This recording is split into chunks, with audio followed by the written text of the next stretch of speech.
In Module 3 now, we're going to discuss in a little bit more detail about what the first words are and some of the building blocks of language before the first words form. Because we wait an awful long time as parents to get those first words, and it's a time of great excitement.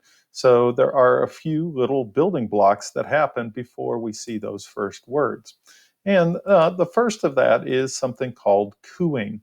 And this is going to start between a month and a half to 2 months after the child's been born. And this is just simply repeating vowel-like sounds. So, ah, ooh, oh. Okay, that is just cooing. So they get the vowels and they just kind of repeat it over and over again. Now, after a couple of months of this, it's going to start leading to babbling. So 4 to 6 months of age, you begin to see babbling. And this is repeating consonant vowel kind of combinations. La, la, la, la, sa, ba, ba, ba, da, da, da, da. Okay. And if you remember back to Piaget in the sensory motor stage, I showed you a brief graph of 6 substages in the sensory motor stage, one called primary circular reactions. And that's really what babbling is just repeating interesting kind of noise for the pleasure of making it. And what you begin to see with the babbling towards the end of the babbling is the child just making la da da da bo da bo da da da, and then eventually may say stop do do do da da, and the mom, wait a minute, what did you say? Child's like, well, I was just having a good time. I was just talking about all sorts of da da boo da dee da da da. Yes, that's it. Say it again. And the child's like, hey, I love it. Hey, if mom, you like this, I'll go ahead and do it. Da boo dee da da da da. Yes, your first word. Oh my goodness, that's the first word. And so it's a time of excitement. This would also be a perfect example of the learning perspective on language that we just talked about in the last module. Because of that repeated sound, that is why you begin to see people go mama or da da, because they say it kind of in a random sense, because it's simply babbling. And that their environment, namely their parents, but maybe others who are caring for them, will go ahead and draw a lot of attention to whenever they're making the babble sounds of ma, ma, or da, da. Now, I will have to say, one of the things that can frustrate a lot of young mothers is that the first words are not mama, but a lot of times da, da. And don't be offended if this happens to you at some point in your future, because it is simply a linguistically easier sound to say da, da. I mean, other than mwah, you will really have to pull that out.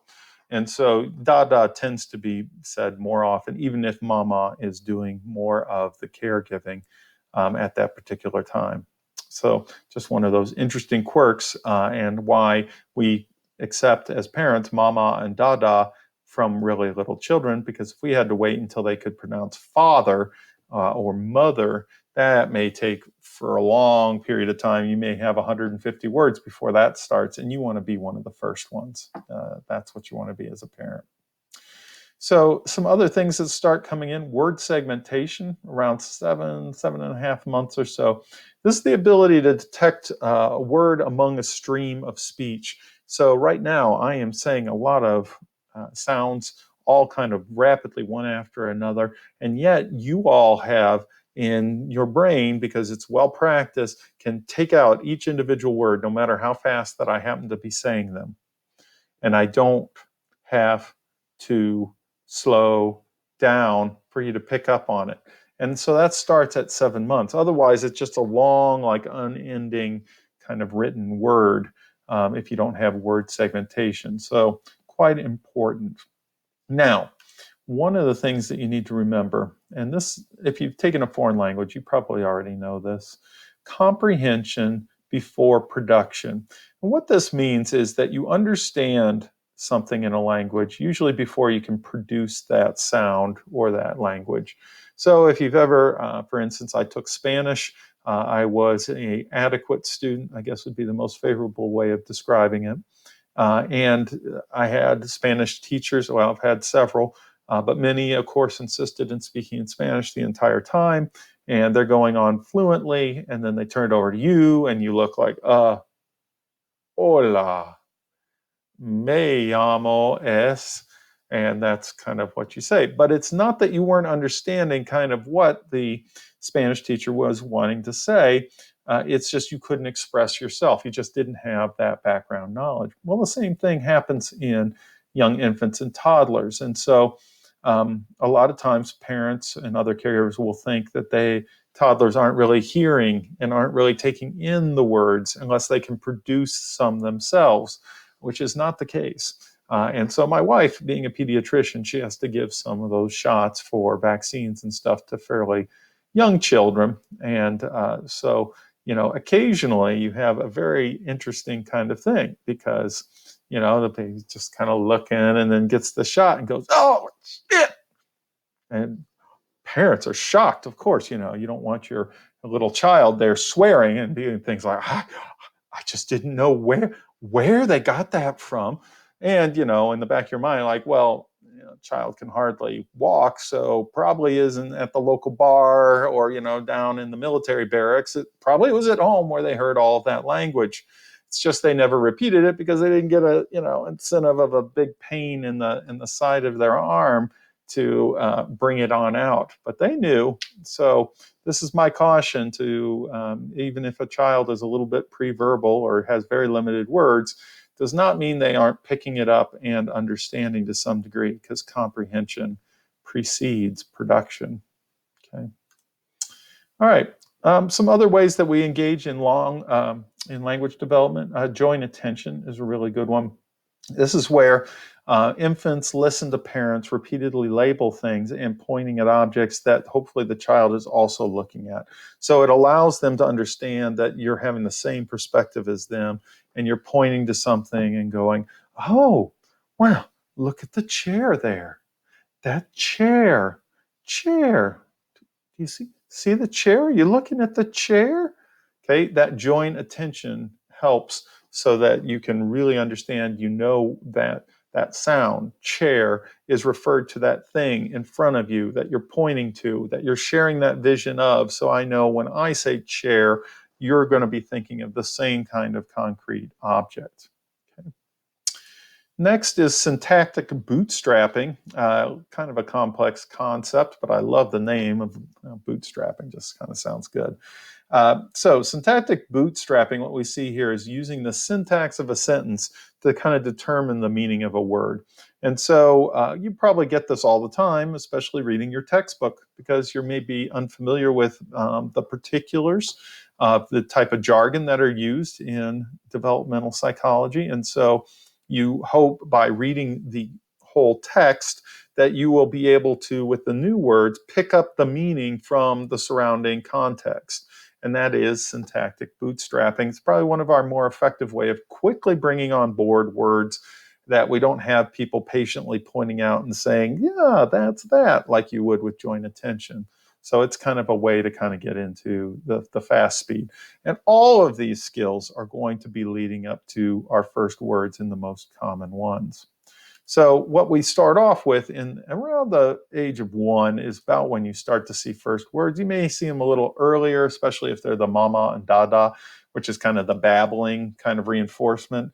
But true words that are not just strictly babbling, usually about the first year. And a lot of times children, as you can see, some of the most common first words are on the right-hand side there. So they may make sound effects, a lot of times more noun, object kind of related things. You usually don't have as many action sort of things occasionally, but it's usually food type of thing. For me, it was cookie. Obviously, I loved cookie. And I engaged in what's called a hollow phrase. So these are single words that convey an entire sentence's worth of meaning. So I could say cookie many ways. I could say cookie, like I want a cookie, or cookie, get me a cookie now, or cookie, and that would be get me a cookie now, damn it. And so with one word, I can convey a whole sentence worth of meaning. And since 1-year-olds don't exactly have a ton of words at their command, typically they're going to use these hollow phrases and not string things together. So about 2/3 of the early words are going to be nouns representing objects that are in that child's life that are kind of a day-to-day sort of thing. And then they may have what the other third, things like actions and stuff like that. But that's the hollow phrase. So as I was saying, nouns typically first. And then between 12 months to 18 months, you begin to see very small kind of gains in words. But right around 18 months, when you hit about 30 to 50 words, it's like something clicks. And it's like, aha, I got this whole word thing. And you begin to see what they call a vocabulary spurt. So you go from 30 to 50 words to just really a dramatic increase in their skills, usually engaging in something called fast mapping, where children are determining the object or other referent of a word and then remember it for future encounters of the word. So in other words, they're already kind of preparing to learn new words when they first encounter them. By 24 months, so remember, 18 months, you maybe got 30, maybe 50 words.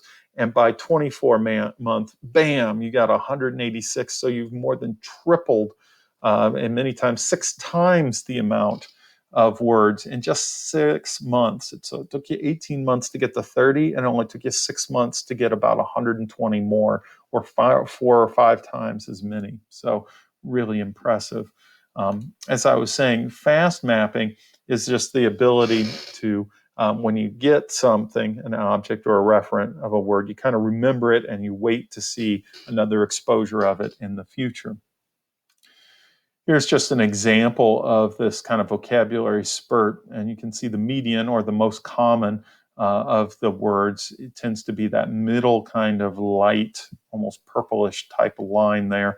But you can see the trend plays out even if you're in the top 90th percentile or 10th percentile as far as number of words that you've produced. And that vocabulary spurt and how it really kind of increases there in that 6-month period. Now, not everything's going to go smoothly, and by age 2, you're making some very common mistakes. The first of which is an overextension. An overextension is where it's an error using a word to refer to too wide a range of objects or events. And so, in other words, you may go ahead and call this Tiger. Tiger's the name of your dog. So, when you go ahead and see other dogs, you call them Tiger, okay, like your dog. But that's an overextension of your word tiger, because in this case, tiger is supposed to refer to one little dog, not all dogs.